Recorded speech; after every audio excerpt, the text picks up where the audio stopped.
प्रत्येक घरों में विवाद, महाभारत मची, अलग अलग लोग हमारे पास आते, महाराज कोई उपाय बताओ। सासू माँ चाहती है कि हमें जो बहू मिले वो एकदम हमें माँ माने, वो बेटी जैसी है। वो बहू चाहती है कि जो हमें सासू माँ मिले एकदम हमको बिटिया बनाकर रखे, स्वतंत्रता। लेकिन गड़बड़ कहाँ है? सासू माँ खुद माँ नहीं बनना चाहती, बहू खुद बेटी नहीं बनना चाहती। इतनी सी गड़बड़ है। इतना सुधार हो जाए तो आज हर घर स्वर्ग हो जाए, तो हर घर में खुशियों की बहार आ जाए। और ये भैया सत्संग से ही संभव है, रामचरितमानस से ही संभव है। जब तक भारत का युवा, छोटे छोटे बच्चे रामायण नहीं पढ़ेंगे तब तक संस्कारहीन हो रहेंगे। तो जिस दिन रामचरितमानस को पढ़ने लगेंगे बच्चे, राम के चरित्र को करने लगेंगे, हमारे भारत का युवाओं की दिशा और दशा दोनों सुधर जाएगी। हमारी बेटियों से भी और बेटों से भी प्रार्थना है, आप लोग रामचरितमानस पढ़ो, रोज पढ़ो, 5 दोहा पढ़ो, और पढ़ो नियम पूर्वक पढ़ो।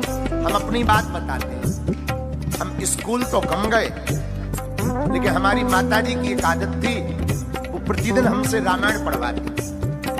वो तो नहीं पढ़ी लिखी थी, लेकिन लाठी लेकर बैठ जाती थी। अच्छा हाँ पढ़ो। हम रामायण उठा करके पढ़ते थे, माताजी बैठी बैठी सुनती थी। उसी का प्रताप है। हमने 12वीं तक पढ़ाई स्कूल में रेगुलर की, स्कूल महीने में एक बार गए, पर रामचरितमानस में संसार का ऐसा कोई प्रश्न नहीं जिसका उत्तर ना हो। तो रामचरितमानस की कृपा से हम एक भी बार फेल नहीं भया, और 12वीं में 75% लेके आए और 5000 रुपए स्कॉलर ले आए। लेकिन जब हमें मिले थे तब हम यही कहते थे, भाग्य को भूत कमाते हैं। क्योंकि पढ़े ही नहीं, पढ़े ही नहीं, करे भी नहीं, न पढ़े, बस लड़े, न कड़े हैं न पढ़े हैं, बस लड़े हैं। लेकिन धन्य है गुरु का प्रताप, रामचरितमानस का प्रताप। इसका मतलब ये नहीं है कि जितने बच्चा यहाँ पढ़ने वाले बैठे वो कल से स्कूल बंद कर दे, रामायण भर पढ़े। नहीं नहीं नहीं, ये हमारी तो मजबूरी थी। हमारी मजबूरी ये थी कि हमारे पिताजी कुछ करते नहीं थे, तो घर चलाने के लिए कर्म कांड करते थे, कुछ काम धाम करते थे, तब भोजन की व्यवस्था हुई थी। तो हमारी मजबूरी थी। आप लोग खूब पढ़ना, स्कूल भी जाना, विद्यालय भी जाना, कॉलेज भी जाना, पढ़ना भी, लेकिन संगत संभल कर करना, और ऐसा जीवन जीना कि तुम्हें अपनी जिंदगी में ऐसी उपलब्धि मिले कि माता पिता तुम्हारे नाम से गौरवान्वित महसूस करें। हम एक और प्रार्थना करेंगे। पिता के नाम से तो बहुत लोगों को जाना जाता है, और अगर बेटा या बेटी का नाम पिता के नाम से है तो किसी मतलब का नहीं। बेटा और बेटी तो तब है जब इनके नाम से पिता को जाना जाता है। ऐसा काम करना चाहिए कि लोग कहें ये अमुक बेटी का पिता घूम रहा है, ये अमुक बेटे का पिता घूम रहा है। ऐसा काम करो, ये अमुक कलेक्टर के पिताजी, ये एसडीएम साहब के पिताजी, ये अमुक इंजीनियर के पिताजी, ऐसा नाम रोशन करो ताकि माता पिता को तुम्हारे होने पर गौरवान्वित महसूस हो। जय श्री राम, जय बागेश्वर धाम। दोस्तों, आज हम जानेंगे शारदीय नवरात्रों हेतु वैष्णो देवी भवन सजने लगा। अंशुल गर्ग। 15 अक्टूबर से शारदीय नवरात्र शुरू हो रहे हैं, जिसको लेकर वैष्णो देवी भवन पर सजावट का कार्य शुरू हो चुका है। सजावट के लिए कारीगर दिन से रात कार्य कर रहे हैं, ताकि नवरात्रि पर मां भगवती के दर्शनों को आने वाले श्रद्धालुओं को भवन दुल्हन की तरह सजा लगे। ये जानकारी CEO shrine board Anshul Garg ने प्रेस कॉन्फ्रेंस के दौरान पत्रकारों को संबोधित करते हुए कही। गर्ग ने कहा कि इस बार भी नवरात्रों के दौरान सजावट के लिए देशी व विदेशी फूलों का इस्तेमाल होगा।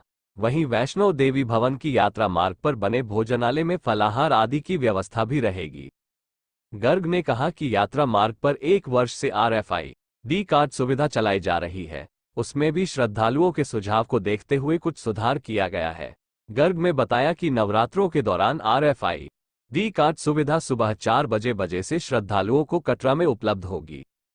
पत्रकारों द्वारा पूछे गए सवाल पर बोलते हुए गर्ग ने कहा कि वैष्णो देवी भवन पर बन रही विभिन्न सुविधाओं को हमने मुकम्मल कर लिया है।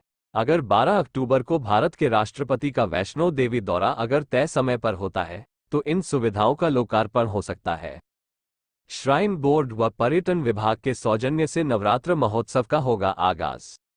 नवरात्र महोत्सव पर बात करते हुए CEO shrine board Anshul Garg ने कहा कि इस बार का नवरात्र महोत्सव भी पहले की तरह श्री माता वैष्णो देवी श्राइन बोर्ड पर्यटन विभाग जिला प्रशासन के सौजन्य से धूमधाम से मनाया जाएगा। उन्होंने कहा कि 9 दिनों तक चलने वाले इस नवरात्र महोत्सव के दौरान शोभा यात्रा, अखिल भारतीय भेंट प्रतियोगिता, माता की कहानी का आयोजन, रामलीला, प्रभात फेरी, भागवत कथा, दंगल प्रतियोगिता का भी आयोजन किया जाएगा। उन्होंने कहा कि इस बार नवरात्र महोत्सव के आगाज के दौरान कर्नाटक के कलाकारों की माता रानी पर आधारित प्रस्तुति मुख्य आकर्षण का केंद्र रहेगी। वहीं लेजर शो के माध्यम से माता रानी की कहानी भी दर्शाई जाएगी।